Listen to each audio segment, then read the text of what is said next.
feliz sábado, meu querido amigo, minha querida amiga. Mais uma vez é um motivo de grande alegria e grande satisfação estarmos juntos. E neste momento, nesta ocasião, para iniciarmos mais um trimestre. O último trimestre do ano de 2021, que traz um tema extremamente importante, estudar um livro das Sagradas Escrituras, dos mais importantes do Antigo Testamento.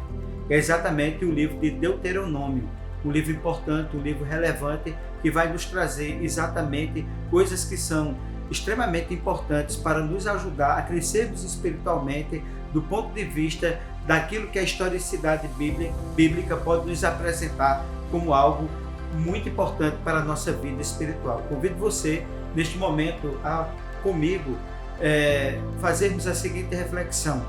Primeiro, fazer com que esse canal ele seja interativo, esse canal chegue até as pessoas. Você pode ativar aí o sininho, você pode fazer com que esse canal seja mais representativo, fazendo com que outras pessoas também sejam abençoadas através do conteúdo desse canal.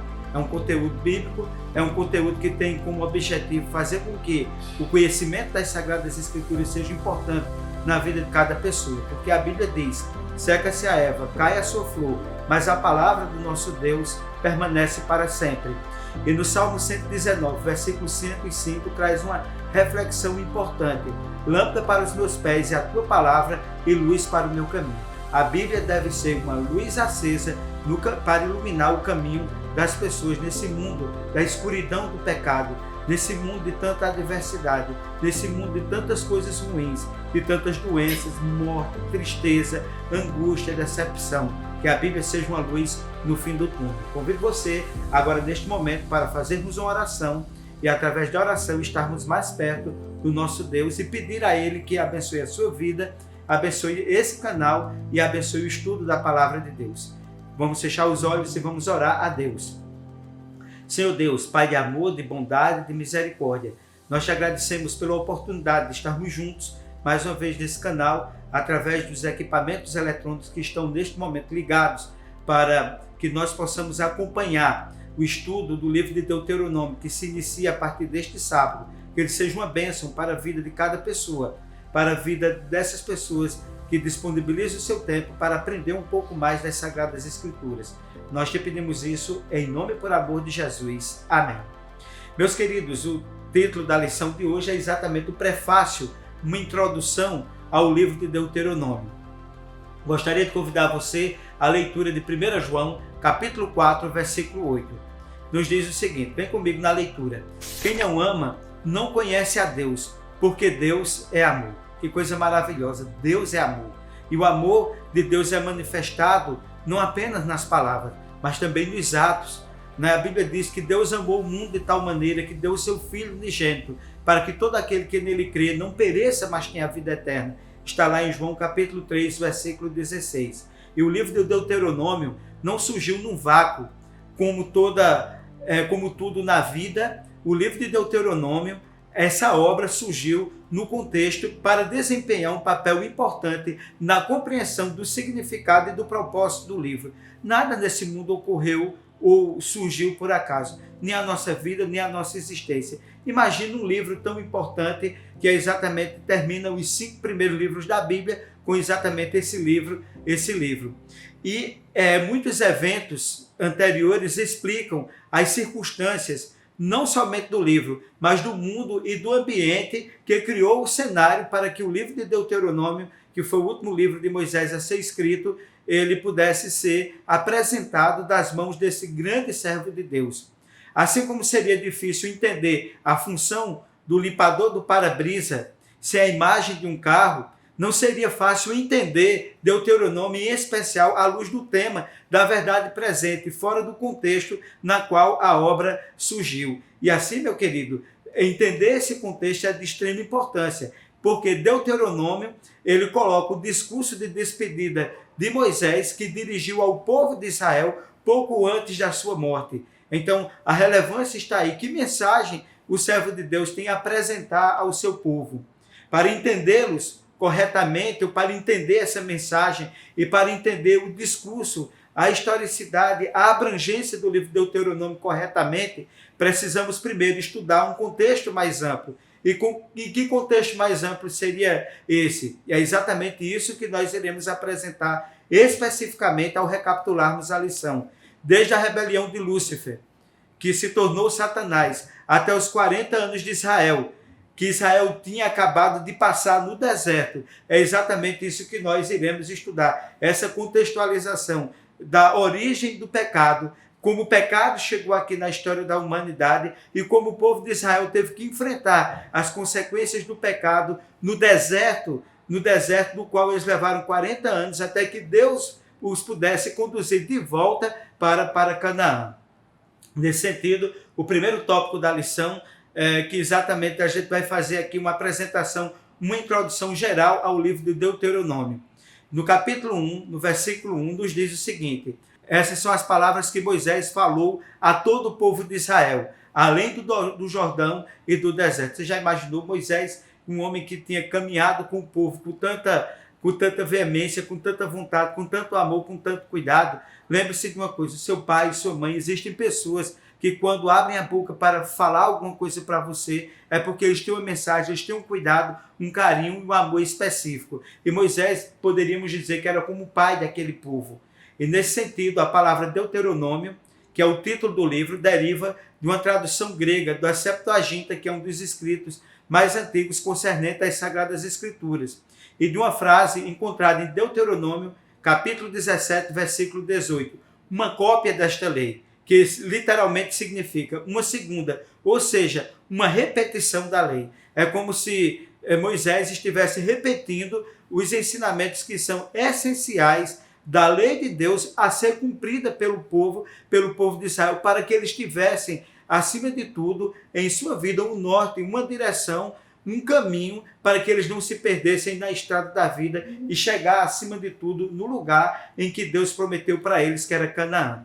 Esse título indica não apenas a repetição da lei, originalmente recebida no Monte Sinai, mas também uma revisão dos ensinamentos de Deus para o seu povo. E muitas vezes o povo de Deus ele perece por falta de conhecimento. E não será por falta de conhecimento daquilo que está revelado nas Sagradas Escrituras que eu e você vamos nos perder ao caminharmos na estrada da vida. Deus ele quer nos conduzir através de seus ensinamentos para que nós possamos chegar seguro aonde ele deseja que nós venhamos chegar. O termo hebraico, debarim, palavras, é retirada da primeira frase do livro.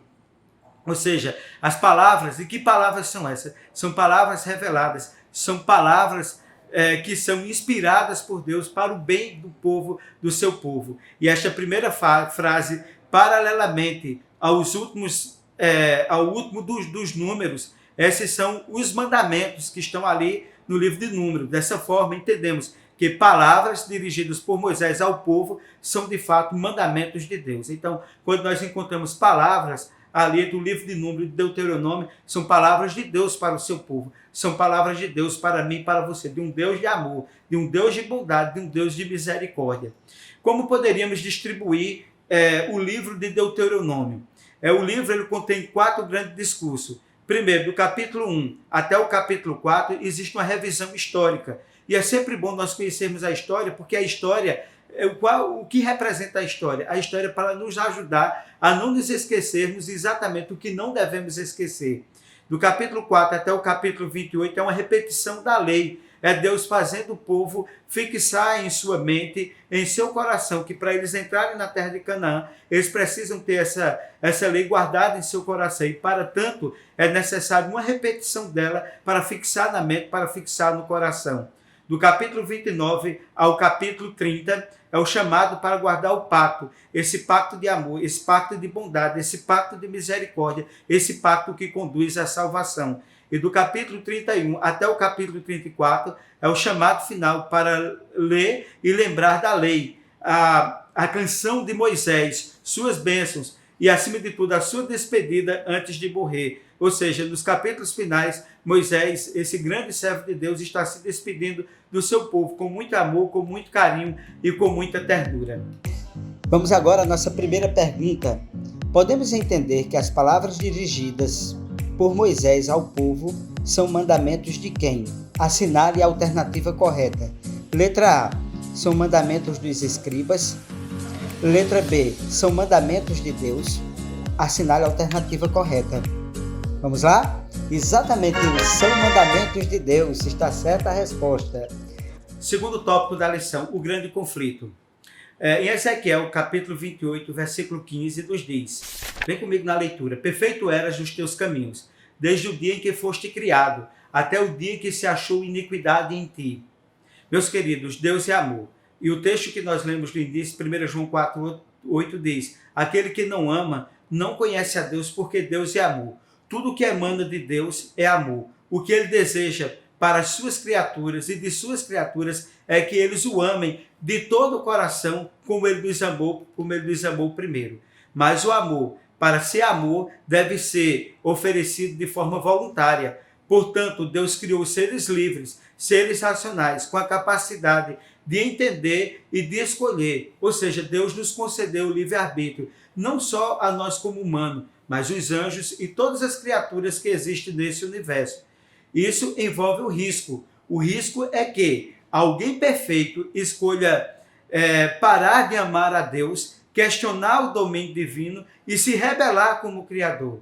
Infelizmente, assim começou a rebelião de Lúcifer. E a rebelião ela começou no céu. Um anjo perfeito, um anjo bonito. Apesar de sua alta posição no céu, ele cobiçava ser mais. E às vezes quando nós queremos ser mais do que nós somos, mas você ambicionar, você desejar alguma coisa é muito importante, mas nunca com isso você querer passar por cima do outro, ultrapassar o outro, derrubar o outro. Isso é muito errado, isso é muito equivocado, porque esse tipo de ambição ela é destruidora. E nesse sentido, infelizmente, foi o que Lúcifer fez no céu. Então, o cenário do começo de tudo, o campo do conflito, do grande conflito, começou no céu. Um anjo de Deus, ele foi expulso do céu porque ele queria o lugar, a posição de Deus. Vamos à segunda pergunta.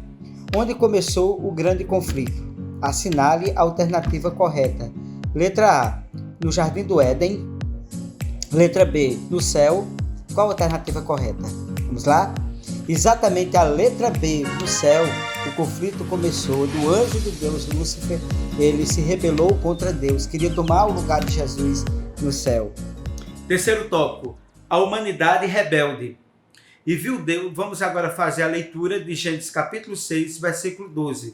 E viu Deus a terra, e eis que estava corrompida, porque toda a carne havia se corrompido, o seu caminho sobre a terra. Veja que coisa triste, não é? Ou seja, o conflito começou no céu, e o que aconteceu? Um terço dos anjos do céu apoiaram a rebelião de Lúcifer. Infelizmente, quando foi criado o homem, Adão e Eva, também decidiram acreditar nele em vez de confiar em Deus, nas promessas de Deus e na garantia que Deus estava dando para eles. A partir daquele momento, a terra tornou-se o palco do grande conflito. O grande conflito começou do céu e ele se desdobrou e veio parar aqui na terra depois da sua criação. E aqui se tornou também o palco do grande conflito. Rapidamente, o que foi que aconteceu? O ódio permeou tudo. A terra, a natureza toda geme e treme as consequências do pecado de Adão e Eva. Quase toda a humanidade deixou de honrar a Deus e de amar também a Deus, tornando-se cada vez mais depravada, tornando-se cada vez mais imoral. Então Deus decidiu destruir os rebeldes com uma inundação, e nós sabemos a história, veio o dilúvio, e com o dilúvio Deus preservou apenas uma matriz de cada animal e a matriz de todos os grupos étnicos da humanidade, que foi exatamente Noé, sua esposa e seus 3 filhos, que exatamente preservaram aquilo que seria a matriz para o repovoamento da terra. No entanto, em pouco tempo, eles voltaram para adorar seus ídolos e a se orgulhar de suas próprias obras. Mais uma vez, Deus trouxe o juízo e precisou se intervir na historicidade, porque depois do dilúvio, eles construíram uma torre para chegar perto de Deus. Veja, do mesmo jeito que Lúcifer, ele queria tomar o lugar de Deus, agora o homem, depois de Deus ter destruído a terra por causa do pecado, depois de Deus ter dado a salvação através da embarcação de Noé, o ser humano mais uma vez entrou em corrupção e tentou construir uma torre para chegar perto de Deus ou para estar mais perto de Deus e tomar muitas vezes a posição de Deus. É muitas vezes o homem querendo ser Deus. E o que foi que Deus fez? Confundiu a linguagem. E a linguagem, ela passou a ser diferente em cada região.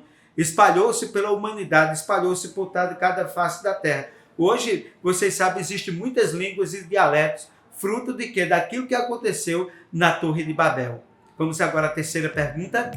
O que aconteceu com a terra a partir do pecado de Adão e Eva? Assinale a alternativa correta. Letra A. A terra tornou-se parte do grande conflito. Letra B. A terra não se tornou parte do grande conflito. Qual a resposta correta? Exatamente a letra A. A terra se tornou o palco do grande conflito. Vamos ao quarto tópico. A semente de Abraão. Em ti está em Gênesis capítulo 12, versículo 3. Em ti serão benditas todas as famílias da terra. Veja que coisa maravilhosa. O homem cai, mas Deus sempre tem o seu remanescente. Deus está em busca do homem, do ser humano, para fazer um pacto de amor, de bondade, de misericórdia e de salvação. Após a dispersão de Babel, Deus chamou um homem, Abrão, isto é, aquele que recebeu o nome depois de Abraão, para preservar através dele os seus descendentes, o seu remanescente, e acima de tudo preservar a mensagem de Deus, para tornar o plano da salvação conhecido por toda a humanidade. E esse homem foi, conforme dito, Abraão. E Deus disse: em ti serão benditas todas as nações da terra. Eu gostaria de dizer uma coisa a você: a sua presença pode abençoar, amaldiçoar a vida das pessoas. Eu e você precisamos ser uma bênção, como Deus escolheu Abraão para ser uma bênção. Ele está escolhendo a mim e a você também para ser uma bênção na nossa casa, na nossa família, no nosso trabalho, aonde quer que nós estivermos. Embora a família de Abraão não fosse um exemplo de perfeição e que acabou escravizado no Egito, Deus ainda permanecia no controle. Nem tudo é perfeito no mundo de pecado, mas aquilo que você puder fazer da sua parte para ser fiel a Deus, faça. Em meio à ignorância, ao erro, à falta de conhecimento da verdade, a semente de Abraão, o povo de Deus foi trazido do Egito por um Deus. Com uma mão poderosa, Deus abriu o Mar Vermelho. Deus transformou águas amargas em água doce. Deus alimentou o povo no deserto. Deus fez maravilhas através da sua mão poderosa. Deus chamou um seu servo, um homem chamado Moisés. E qual seria a missão de Moisés? Herdar a terra prometida. Essa seria a primeira missão. E a outra, de que através de Moisés aquele povo fosse uma luz ao mundo para abençoar todas as nações.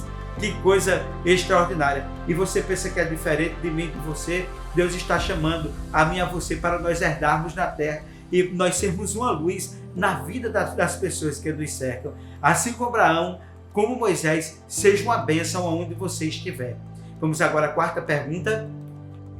Em meio à ignorância, ao erro e à falta de conhecimento da verdade, a semente de Abraão, o povo de Israel, foi trazida do Egito por Deus com uma mão poderosa através de seu servo Moisés. Qual seria a missão do povo? Assinale a alternativa correta. Letra A. Herdar a terra prometida e ser a luz do mundo para abençoar todas as nações. Letra B. Herdar a terra prometida e destruir as demais nações. Qual a resposta correta? Exatamente a letra B. Herdar a terra prometida e ser a luz do mundo para abençoar todas as nações. E assim como foi com o povo, também nós devemos abençoar a vida das pessoas através do nosso trabalho, do nosso testemunho, da nossa vida. Quinto tópico, o pacto do Sinai. Em Êxodo capítulo 19, versículo 5 nos diz: agora, pois, se diligentemente ouvirdes a minha voz e guardardes a minha aliança, então sereis a minha propriedade peculiar dentre todos os povos da terra. Ser uma propriedade particular de Deus vale a pena, é importante, é relevante. E meus queridos, a partida do Egito foi realmente potentosa. O sangue do Cordeiro, espargido nos umbrais, marcou a libertação do povo depois de 400 anos que eles estavam escravos lá no Egito. Veja que coisa maravilhosa. Então Deus, ele dividiu o Mar Vermelho para o povo passar em água seca. Milagre após milagres foram acontecendo, como falamos anteriormente. A vida do povo de Israel era só um milagre, né? De dia tinha uma nuvem para que eles não morressem no sol do deserto, o sol causticante do deserto. Deus estava protegendo. À noite, Deus iluminava, aquecia a noite para que eles não morressem, porque no deserto é o inverso. De dia muito quente e à noite muito frio. A mão poderosa de Deus, Deus estava presente na vida do povo. Deus levou o seu povo ao Monte Sinai para fazer um pacto especial com eles. Que coisa maravilhosa. Que pacto era? Deus queria que eles fossem obedientes a Ele, que eles fossem fiéis, para que Ele pudesse levá-los seguros de volta a Canaã. E embora o pacto estipulasse obediência aos 10 mandamentos e ao restante das leis, era um pacto de graça, de amor, de bondade, de misericórdia, de um Deus que é amor, conforme a Bíblia nos diz. Israel era um povo especial, porque Deus os escolheu, não porque eles podiam oferecer alguma coisa de especial para Deus, nem porque eles tinham qualquer qualidade especial, não. Deus escolheu porque Deus, Ele é Deus. Não foi o povo que escolheu a Deus, mas foi Deus que escolheu ao povo. Não existia nenhum mérito, eles não eram a nação mais poderosa da terra, eles eram escravos, mas Deus escolheu porque Deus sabia que a partir deles a terra, o mundo seria abençoado. E Deus está escolhendo a mim e a você para que eu e você, nós sejamos também uma bênção. Vai tu, meus queridos, ser uma bênção.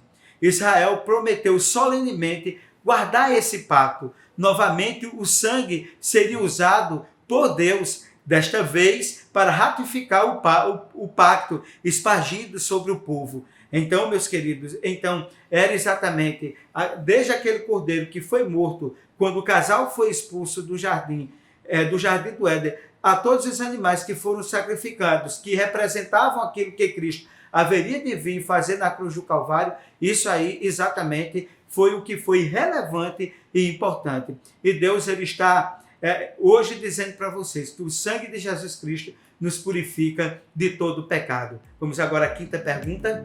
O que estipulava o pacto de Deus com o seu povo? Assinale a alternativa correta. Letra A.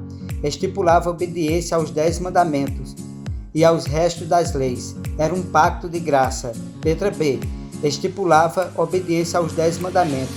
Era um pacto de salvação pela lei. Qual a alternativa correta? Exatamente a letra A. Estipulava obediência aos 10 mandamentos e ao resto das leis. Era um pacto de graça de Deus com o seu povo.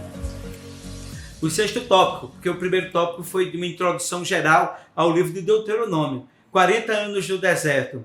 Deuteronômio 2, versículo 7. Pois o Senhor teu Deus te abençoou em toda a obra das tuas mãos. Ele sabe que andas por este grande deserto.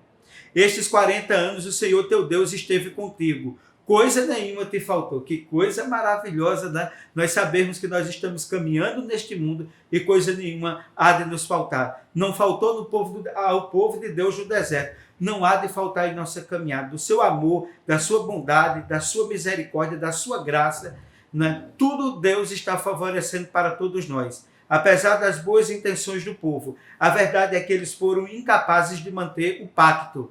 Na primeira ausência de Moisés, eles fizeram um ídolo e o adoraram. Que coisa triste, não é? O povo, quando Moisés precisou sair para receber das mãos de Deus a tábua dos 10 mandamentos, receber as bênçãos de Deus, enquanto Moisés esteve ausente, o povo não soube perseverar, não soube esperar e fizeram o quê? O ídolo e o adoraram.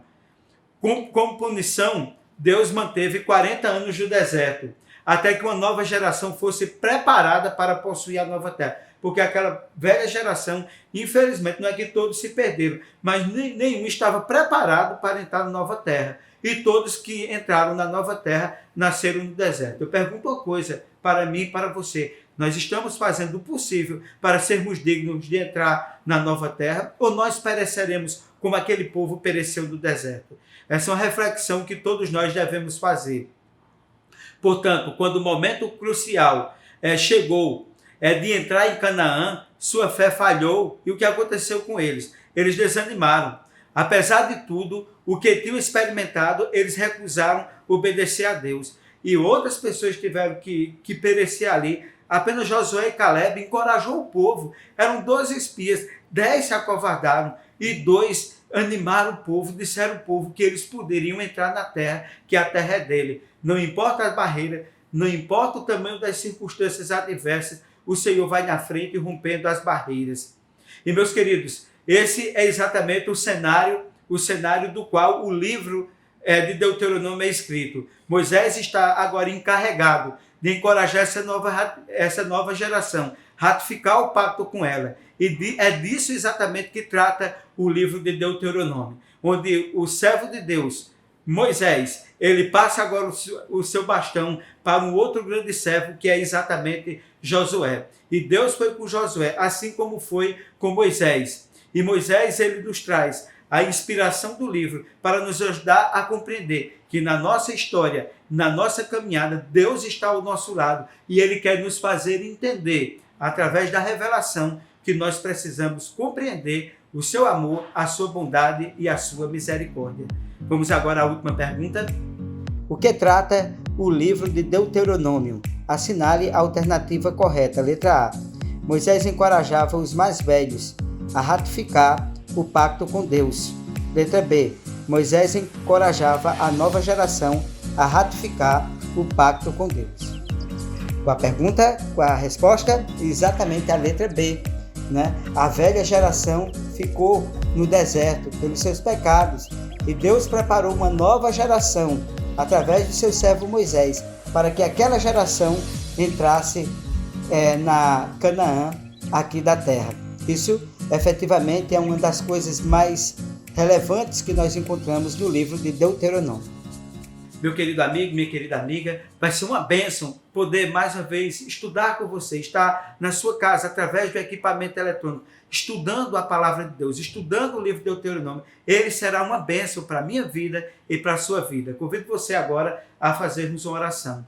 Senhor Deus, Pai de amor, de bondade e misericórdia, nós te pedimos, Senhor, que Tu nos ajude, que Tu nos ilumine, para que o Teu Santo Espírito esteja sobre nós, para que assim, Senhor, nós possamos entender a mensagem que Tu direcionaste para todos nós no livro de Deuteronômio. Uma mensagem de repetição, uma mensagem de ânimo, uma mensagem que, acima de tudo, nos traz a esperança de que nós estamos nos preparando para não entrar aqui na Canaã da terra, mas sim na Canaã celestial. Depois de todo o sofrimento desse mundo de pecado, haveremos de ser vencedores por Cristo Jesus, nosso Senhor. Em nome de Jesus. Amém.